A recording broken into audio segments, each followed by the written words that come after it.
ಆತ್ಮೀಯ ವಿದ್ಯಾರ್ಥಿಗಳೇ, ಕಳೆದ ತರಗತಿಯಲ್ಲಿ ನಾವು ಭಾವಾರ್ಥವನ್ನು ಹೇಗೆ ರಚನೆ ಮಾಡಬೇಕು ಮತ್ತು ಯಾವ ರೀತಿ ಭಾವಾರ್ಥವನ್ನು ಗ್ರಹಿಸಿ ಅದರ ರಚನೆಯನ್ನು ಮಾಡಬೇಕು ಅಂತಕ್ಕಂಥದ್ದನ್ನು, ಜೊತೆಗೆ ಆ ಪದ್ಯದಲ್ಲಿ ಬರ್ತಕ್ಕಂಥ ಕವಿ ಹಾಗೂ ಸಂದರ್ಭ ಆಗಿರ್ಬೋದು, ಜೊತೆಗೆ ಸ್ವಾರಸ್ಯ ಆಗಿರ್ಬೋದು, ಹಾಗೆ ಕವಿಗಳ ಒಂದು ಸಂಕ್ಷಿಪ್ತ ಪರಿಚಯವನ್ನು ಕಳೆದ ತರಗತಿಯಲ್ಲಿ ನಾವು ಮಾಡಿಕೊಂಡಿದ್ದೀವಿ.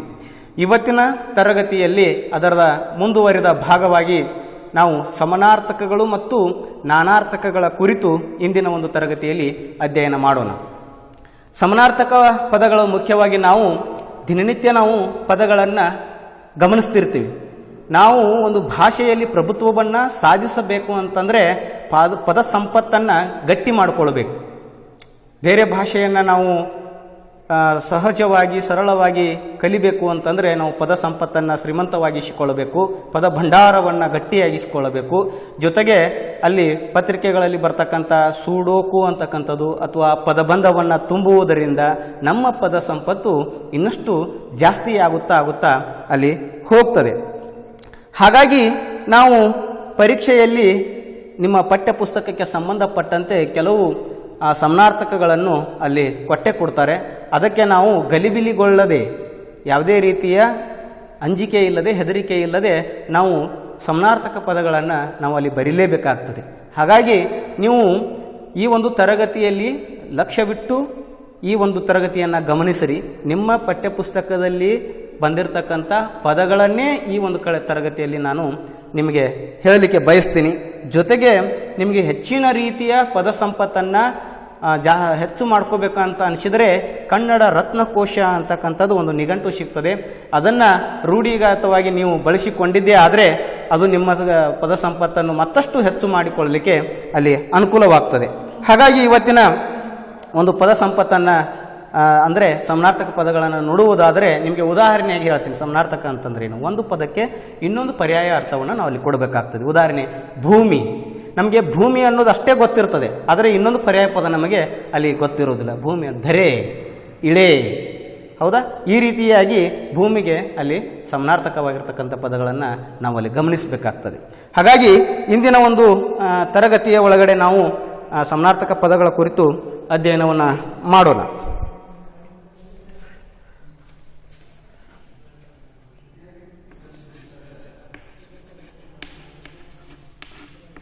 ಸಮಾನಾರ್ಥಕ ಪದಗಳು.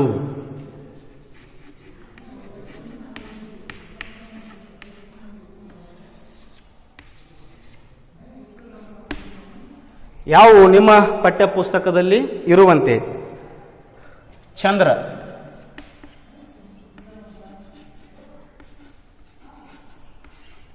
ಚಂದ್ರ ನಾವು ಏನಂತ ಕರಿತೀವ್ರಿ? ಶಶಿ.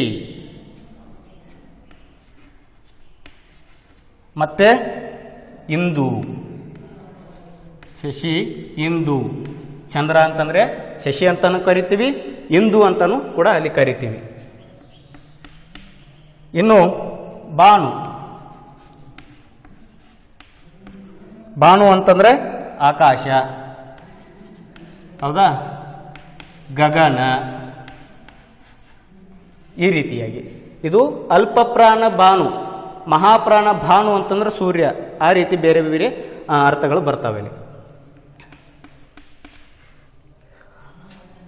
ನಾರಿ, ಇದು ಸಾಮಾನ್ಯವಾಗಿ ಗೊತ್ತಿರ್ತಕ್ಕಂಥದ್ದು. ನಾರಿ ಅಂತಂದ್ರೆ ಸ್ತ್ರೀ, ಮಹಿಳೆ, ಹೌದ್ರಿ? ಈ ರೀತಿಯಾಗಿ ನಾವು ಅಲ್ಲಿ ಸಮಾನಾರ್ಥಕ ಪದಗಳನ್ನು ಗಮನಿಸ್ತೀವಿ. ನೆಕ್ಸ್ಟ್, ಕಣ್ಣು, ಹೌದಾ? ನೇತ್ರ, ನಯನ, ಹೌದು? ನೇತ್ರ, ನಯನ. ಈ ರೀತಿಯಾಗಿ ನಾವು ಅಲ್ಲಿ ಗುರುತಿಸ್ತೀವಿ. ಇನ್ನೊಂದು ಬೇಕಾದ್ರೆ ನೀವು ಬರ್ಕೊಳ್ಬೋದು ಅಲ್ಲಿ. ಅಕ್ಷಿ, ಅಕ್ಷಿ ಅಂತಂದ್ರೂ ಕೂಡ ಕಣ್ಣು ಅಂತೇಳಿ ಅರ್ಥ ಕೊಡ್ತದೆ. ಹಾಗೆ ಮನೆ, ಮನೆ ಅಂತಂದರೆ ನಿಲಯ, ಹೌದ್ರಿ? ಸದನ ಅಥವಾ ಸೌಧ. ಈ ರೀತಿಯಾಗಿ ನಾವು ಅಲ್ಲಿ ಸಮಾನಾರ್ಥಕ ಪದಗಳನ್ನು ನೋಡ್ತೀವಿ. ಅದೂರು, ಅದೂರು ನಾವು ಅಂತೀವಲ್ಲ, ನೆಲ ಅದರಿ ಹೋಯ್ತು ಅಂಥೇಳಿ, ಹೌದಾ? ಹಾಗೆ ಅಲ್ಲಾಡು, ಅದೂರು ಅಂತಂದ್ರೆ ಏನ್ರಿ? ಅಲ್ಲಾಡು. ಅಥವಾ ನಡುಗು, ನಡುಗು. ಆಮೇಲೆ ಇನ, ಇನ ಅಂತಂದರೆ ಸೂರ್ಯ, ಇನ ಅಂತಂದರೆ ಸೂರ್ಯ, ಆದಿತ್ಯ. ಈ ರೀತಿಯಾಗಿ ನಾವು ಅಲ್ಲಿ ಇನ ಅಂತಂದರೆ ಸೂರ್ಯ, ಆದಿತ್ಯ ಅಂಥೇಳಿ ಸಮಾನಾರ್ಥಕ ಪದಗಳನ್ನು ಅಲ್ಲಿ ನಾವು ಕಾಣ್ತೀವಿ. ಇನ್ನು ಉಂಬು,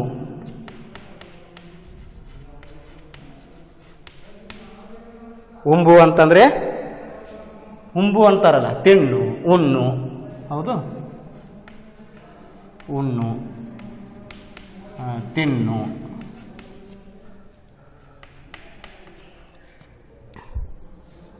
ಕಾಂತಾರ, ಕಾಂತಾರ, ಕಾಂತಾರ ಅಂತಂದ್ರೆ ಏನ್ರಿ? ಅಡವಿ, ಕಾಡು, ಹೌದಾ? ವಿಪಿನ ಅಂತಲೂ ಕೂಡ ಕರೀತಾರೆ ಕಾಡಿಗೆ. ಅಡವಿ, ಕಾಡು, ವಿಪಿನ, ಕಾಂತಾರ ಅಂತಂದರೆ. ಮುಂದುವರಿದ ಕೂಳು, ಕೂಳು ಅಂತಂದರೆ ಸಾಮಾನ್ಯವಾಗಿ ನಾವು ಅಲ್ಲಿ ಅರ್ಥ ಮಾಡ್ಕೊಳ್ತೀವಿ ಆಹಾರ, ಹೌದಾ? ಆಹಾರ.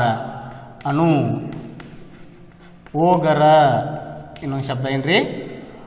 ಆಹಾರ, ಅಣು, ಓಗರ ಅಂತೇಳಿ. ಕಾಳ, ನೆಕ್ಸ್ಟ್ ಕಾಳ ಅಂತಂದ್ರೆ ಏನ್ರಿ? ಸಮಯ. ಕಾಳನ ಕಾಲ ಅಂತ ಕರಿತೀವಲ್ಲ, ಹಾಗೆ ಕಾಳ ಸಮಯ. ಅಥವಾ ಇನ್ನೊಂದು ಸಾವಿನ ದೇವತೆ ಆಗಿರ್ತಕ್ಕಂಥ ಯಮ, ಯಮ. ಕಾಳ ಅಂತಂದ್ರೆ ಯಮ. ಇನ್ನು ಉರಗ,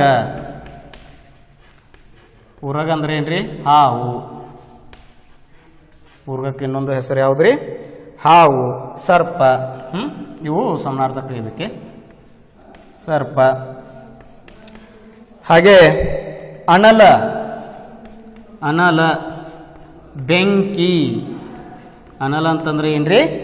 ಬೆಂಕಿ, ಉರಿ. ಹಾಗೆ ಅಗ್ನಿ. ಹೀಗೆ ನಾವು ಅಲ್ಲಿ ಅನಲ ಅಂತಂದ್ರೆ ಬೆಂಕಿ, ಉರಿ, ಅಗ್ನಿ. ಅಶ್ರು, ಅಶ್ರು ಜಲ ಅಂತೀವಿ, ಕಣ್ಣೀರು. ಅಶ್ರು, ಅಶ್ರು ಅಂತಂದ್ರೆ ಕಣ್ಣೀರು. ಅಶ್ರು ಅಂದ್ರೆ ಕಣ್ಣೀರು. ಕಂಬನಿ, ಕಣ್ಣೀರು, ಕಂಬನಿ. ಆಮೇಲೆ ಇಂಗು, ಇಂಗು ಅಂದ್ರೆ ಏನು ಹೇಳ್ರಿ? ಒಂದು ಮಸಾಲೆ ಪದಾರ್ಥ ಅಂತಲೂ ಬರ್ತದೆ, ಇಂಗು ಪದಾರ್ಥ ಅಂತೇಳಿ. ಒಂದು ಬತ್ತಿ ಹೋಗು ಅಂತಕ್ಕಂಥದ್ದು ಅಲ್ಲಿ ಬರ್ತದೆ. ಇಂಗು ಅಂದರೆ ಬತ್ತು ಅಥವಾ ಒಂದು ಮಸಾಲೆ ಪದಾರ್ಥ ಅಥವಾ ಬರಿದಾಗು. ಬರಿದಾಗು. ಇಂಗು ಅಂದರೆ ಬತ್ತು, ಬರಿದಾಗು ಅಥವಾ ಮಸಾಲೆ ಪದಾರ್ಥಯ ಒಂದು ಹೆಸರು. ಆಮೇಲೆ ಉಪಟಳ, ಉಪಟಳ. ಉಪಟಳ ಅಂದ್ರೆ ಸಾಮಾನ್ಯವಾಗಿ ನಮಗೆ ಗೊತ್ತಾಗ್ತದೆ, ತೊಂದರೆ ಕೊಡುವುದು. ಉಪಟಳವನ್ನು ಕೊಡುವುದು, ತೊಂದರೆ ಕೊಡುವುದು, ಹಿಂಸೆ. ಉಪಟಳ ಅಂದ್ರೆ ಏನ್ರಿ? ತೊಂದರೆ, ಹಿಂಸೆ. ಆಮೇಲೆ ಕವಲು, ಕವಲು ದಾರಿ ಅಂತೀವಲ್ಲ, ಕವಲು ಅಂದರೆ ಟಿಶಿಲು. ಕವಲು ಅಂತಂದರೆ ಟಿಶಿಲು, ಆಸರೆ. ಈ ರೀತಿಯಾಗಿ ನಾವು ಅಲ್ಲಿ ಪದವನ್ನು ಗುರುತಿಸ್ತೀವಿ. ಆಮೇಲೆ ನಿತ್ರಾಣ, ನಿತ್ರಾಣಗೊಳ್ಳು ಅಂತ ಬರ್ತೈತಲ್ಲ. ನಿತ್ರಾಣಗೊಳ್ಳು ಅಂತಂದರೆ ಅಲ್ಲಿ ಏನು? ದುರ್ಬಲತೆ. ನಿತ್ರಾಣ ಅಂತಂದ್ರೆ ಏನ್ರಿ? ದುರ್ಬಲತೆ, ದುರ್ಬಲತೆ, ಹೌದಾ? ಆಮೇಲೆ ಪಥ, ಪಥ ಅಂದ್ರೆ ಏನು? ದಾರಿ. ಹೌದಾ? ಪಥ ಬದಲಿಸು ಅಂತಾರಲ್ಲ, ದಾರಿ ಬದಲಿಸು ಅಂತ. ಆಮೇಲೆ ಪ್ರಮೋದ, ಪ್ರಮೋದ ಅಂದರೆ ಹೆಸರಲ್ಲ, ಅದು ಹೆಸರು ಕೂಡ ಬರ್ತದೆ. ಹಾಗೆ ಪ್ರಮೋದ ಅಂತಂದರೆ ಸಂತೋಷ, ಸುವಾಸನೆ ತಿಳಿತ್ರಿ, ಸಂತೋಷ, ಸುವಾಸನೆ. ಹಾಗೆ ರಮಣ, ರಮಣ ಅಂತಂದ್ರೆ ವಲ್ಲಭ, ಗಂಡ. ರಮಣ ಅಂತಂದರೆ ಗಂಡ ಅಥವಾ ಪತಿ ಅಥವಾ ಗಂಡ, ಪತಿ. ಹೌದು. ಇನ್ನು ವ್ಯಗ್ರ, ಇನ್ನೊಂದು ಯಾವ್ದ್ರಿ? ವ್ಯಗ್ರ. ವ್ಯಗ್ರ ಅಂತಂದ್ರೆ ಗಾಬರಿ, ಕಳವಳ, ಕಳವಳ, ಗಾಬರಿ. ಈ ರೀತಿಯಾಗಿ ನಾವು ಸಮಾನಾರ್ಥಕ ಪದಗಳನ್ನು ಇಲ್ಲಿ ನೋಡಿದ್ದೀವಿ. ಇನ್ನು ಕೊನೆಯದಾಗಿ ನಾನಾರ್ಥಕಗಳು. ಯಾವುದ್ರಿ? ನಾನಾರ್ಥಕಗಳು. ನಾನಾರ್ಥಕಗಳು ನೀವು ಸಾಮಾನ್ಯವಾಗಿ ಇದನ್ನು ಕೇಳೇ ಇರ್ತೀರಿ, ನಾನಾರ್ಥಕಗಳು ಅಂಥೇಳಿ. ಅಂದರೆ ಪ್ರತಿಯೊಂದು ಭಾಷೆಯಲ್ಲಿ ಬಳಕೆ ಆಗ್ತಕ್ಕಂಥ ಒಂದು ಪದಕ್ಕೆ ವಿಭಿನ್ನ ರೀತಿಯ ಅರ್ಥಗಳನ್ನು ಅಲ್ಲಿ ನಾವು ನಾನಾರ್ಥ ಅಂತ ಹೇಳಿ ಕರಿತೀವಿ. ಅಂದರೆ ಅವು ಸಮಾನಾರ್ಥಕವಾಗಿರೋದೇ ಅಥವಾ ವಿರುದ್ಧಾರ್ಥಕ ಪದ ಆಗಿರೋದೇ ಅದಕ್ಕೊಂದು ಬಗೆಯ ಅರ್ಥವನ್ನು, ಭಿನ್ನ ಅರ್ಥವನ್ನು ಕೊಡ್ತಕ್ಕಂಥ ಪದಗಳಿಗೆ ನಾವೇನಂತ ಕರಿತೀವಿ ರೀ? ನಾನಾರ್ಥಕಗಳು ಅಂಥೇಳಿ ಅಲ್ಲಿ ಕರಿತೀವಿ. ಉದಾಹರಣೆ ನಾವು ಕಾಡು ಅಂತಂದಾಗ ಇದೀಗ ಅರಣ್ಯ, ಅಡವಿ, ವಿಪಿನ, ಕಾಂತಾರ, ಬಣ ಅಂಥೇಳಿ ನಾವು ಏನು ಸಮಾನಾರ್ಥಕ ಪದಗಳನ್ನು ಸೂಚಿಸಿದ್ವಿ. ಕಾಡು ಅಂತಂದರೆ ಅಥವಾ ಚಂದ್ರು, ಶಶಿ, ಇಂದು ಅಂತೇಳಿ ಇದು ಸಮಾನಾರ್ಥಕ ಸೂಚಿಸಿದರೆ, ಉದಾಹರಣೆ ಕಾಡು ಅಂತಂದರೆ ಪೀಡಿಸು. ಅರ್ಥ ಆಯ್ತಾ? ಕಾಡು ಅಂತಂದರೆ ಸಮಾನಾರ್ಥಕದಲ್ಲಿ ಒಂದು ಅರಣ್ಯ, ಅಡವಿ ಅಂತ ಆಯಿತು. ಇಲ್ಲಿ ನಾನಾರ್ಥಕಗಳಲ್ಲಿ ಕಾಡು ಅಂತಂದರೆ ಪೀಡಿಸುವುದು, ತೊಂದರೆ ಕೊಡುವುದು. ಈ ರೀತಿಯಾಗಿ ನಾವು ಅಲ್ಲಿ ನಾನಾರ್ಥಕಗಳನ್ನು ನಾವು ಅಲ್ಲಿ ಗಮನಿಸಬೇಕಾಗ್ತದೆ. ಜೊತೆಗೆ ನಾನಾರ್ಥದ ವ್ಯತ್ಯಾಸಗಳನ್ನು ಕೂಡ ನಾವು ಅಲ್ಲಿ ಬೇರೆ ಬೇರೆ ಅರ್ಥದಲ್ಲಿ ತಿಳ್ಕೊಳ್ತೀವಿ. ಬಲ, ಶಕ್ತಿಶಾಲಿ. ಈಗ ಉದಾಹರಣೆ ಅಂತಂದ್ರೆ ಈಗ ಅವನು ತುಂಬ ಬಲಶಾಲಿಯಾಗಿದ್ದನು ಏನಂತ ಕೊಡ್ಬೋದ್ರಿ ನಾವು? ಅವನು ತುಂಬ ಬಲಶಾಲಿಯಾಗಿದ್ದನು.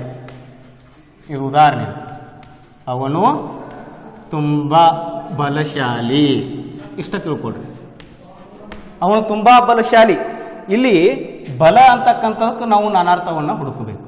ಬಲ ಅಂತಂದ್ರೆ ಏನ್ರಿ? ಪವರ್. ಅಂದರೆ ಅವನು ತುಂಬ ಶಕ್ತಿಶಾಲಿ. ಬಲ ಅಂದ್ರೆ ಏನ್ರಿ? ಶಕ್ತಿ. ಬಲಶಾಲಿ ಅಂದರೆ ಅವನು ತುಂಬ ಶಕ್ತಿಶಾಲಿಯಾಗಿದ್ದ. ಹೌದಾ?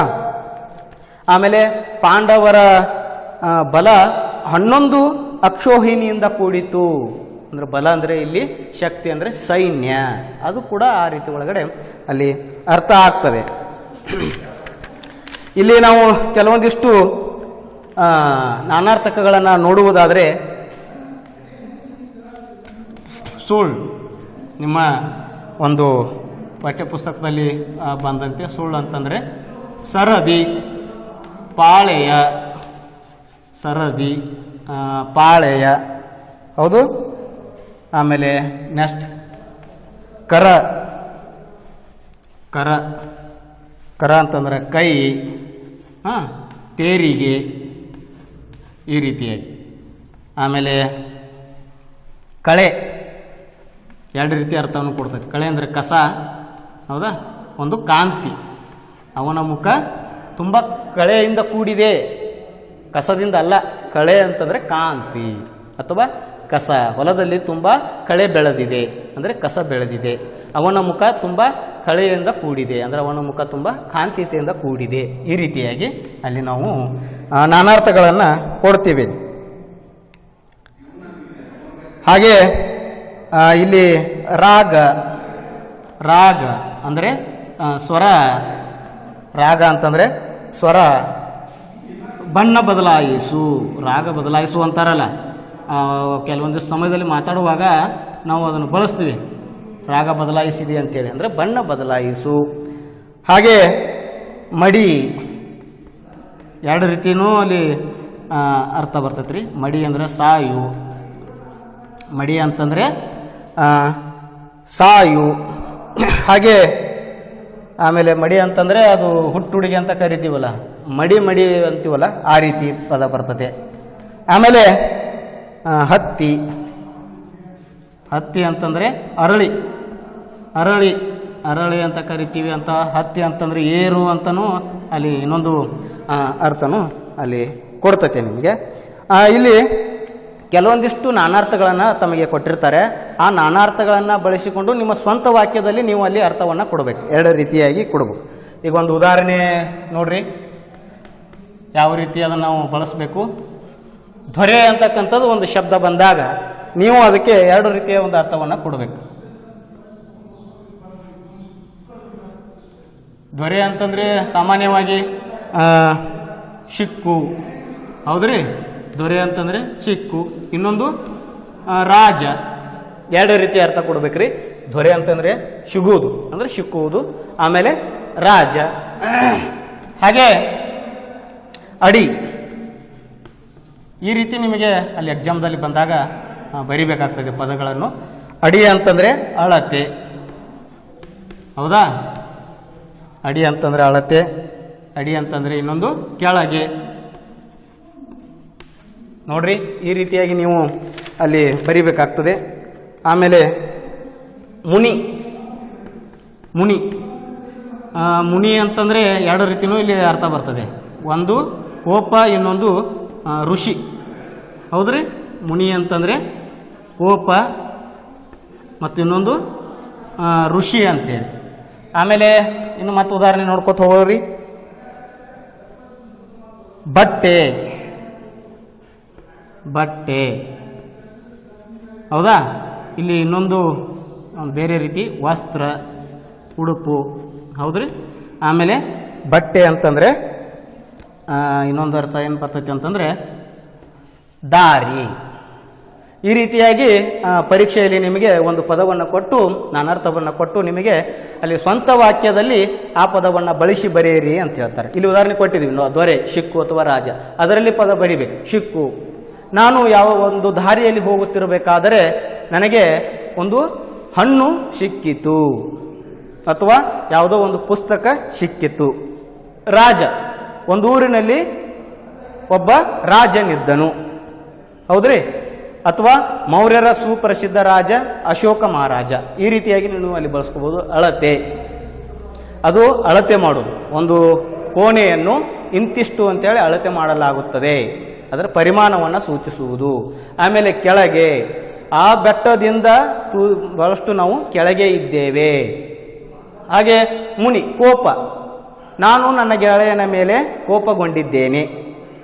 ಜೊತೆಗೆ ಅಲ್ಲಿ ಋಷಿ, ಸಪ್ತ ಋಷಿಗಳು, ಹೌದಾ? ಅಥವಾ ಅಲ್ಲಿ ವಿಶ್ವಾಮಿತ್ರ ಎಂಬ ಋಷಿ ಇದ್ದ, ಅದನ್ನು ಕೂಡ ಬಹಳಷ್ಟು ಕೋಪಿಷ್ಠನಾಗಿದ್ದ. ಜೊತೆಗೆ ವಸ್ತ್ರ, ನಾನು ಹಬ್ಬದ ಹರಿದಿನಗಳಲ್ಲಿ ಚೆನ್ನಾಗಿರೋ ವಸ್ತ್ರವನ್ನು ತೊಟ್ಟಿರುತ್ತೇನೆ. ದಾರಿ, ದಾರಿ ಅಂತಂದರೆ ನಾನು ಹೊಸದಾದ ಒಂದು ನನ್ನ ಜೀವನದಲ್ಲಿ ಒಂದು ದಾರಿಯನ್ನು ಮಾಡಿಕೊಂಡಿದ್ದೇನೆ. ಈ ರೀತಿಯಾಗಿ ನಾವು ಅಲ್ಲಿ ನಾನಾರ್ಥಗಳನ್ನು ಬಳಸ್ಕೊಳ್ಬೇಕು. ಇವತ್ತಿನ ಈ ತರಗತಿಯಲ್ಲಿ ಪಲ್ಲವ ಪುಸ್ತಕದಲ್ಲಿ ಸಮನಾರ್ಥಕಗಳು, ಅದು ಸಮನಾರ್ಥಕ ಅಂದರೇನು, ಜೊತೆಗೆ ಸಮನಾರ್ಥಕ ನಿಮ್ಮ ಪಠ್ಯ ಪುಸ್ತಕದಲ್ಲಿ ಬಂದಿರತಕ್ಕಂಥ ಕೆಲವೊಂದಿಷ್ಟು ಶಬ್ದಗಳನ್ನು ತೆಗೆದುಕೊಂಡು ನಿಮಗೆ ಇಲ್ಲಿ ಹೇಳಲಾಗಿದೆ. ಜೊತೆಗೆ ಈ ನಾನಾರ್ಥಕಗಳೆಂದರೆ ಹೇಗೆ ಮತ್ತು ಅವುಗಳ ಸ್ವರೂಪ ಹೇಗಿರ್ತದೆ, ಜೊತೆಗೆ ಅಲ್ಲಿ ಆ ಸ್ವಂತ ವಾಕ್ಯದಲ್ಲಿ ಯಾವ ರೀತಿ ಒಂದು ಪದಕ್ಕೆ ವಿಭಿನ್ನ ಅರ್ಥಗಳನ್ನು ಕೊಡ್ತದೆ ಮತ್ತು ಯಾವ ರೀತಿ ಅದನ್ನು ಸ್ವಂತ ವಾಕ್ಯದಲ್ಲಿ ಬಳಸಬೇಕು ಅನ್ನುವುದನ್ನು ಇಂದಿನ ಒಂದು ತರಗತಿಯಲ್ಲಿ ತಿಳ್ಕೊಂಡಿದ್ದೀವಿ. ಆತ್ಮೀಯ ವಿದ್ಯಾರ್ಥಿಗಳೇ, ಮುಂದಿನ ಒಂದು ತರಗತಿಯಲ್ಲಿ ದೇಶಿ ಮತ್ತು ಅನ್ಯ ದೇಶೀಯ ಶಬ್ದಗಳು ಹಾಗೂ ತತ್ಸಮ ತದ್ಭವಗಳ ಕುರಿತು ಮುಂದಿನ ತರಗತಿಯಲ್ಲಿ ಅಭ್ಯಾಸ ಮಾಡೋಣ. ಎಲ್ಲರಿಗೂ ಶುಭವಾಗಲಿ. ನಮಸ್ಕಾರ.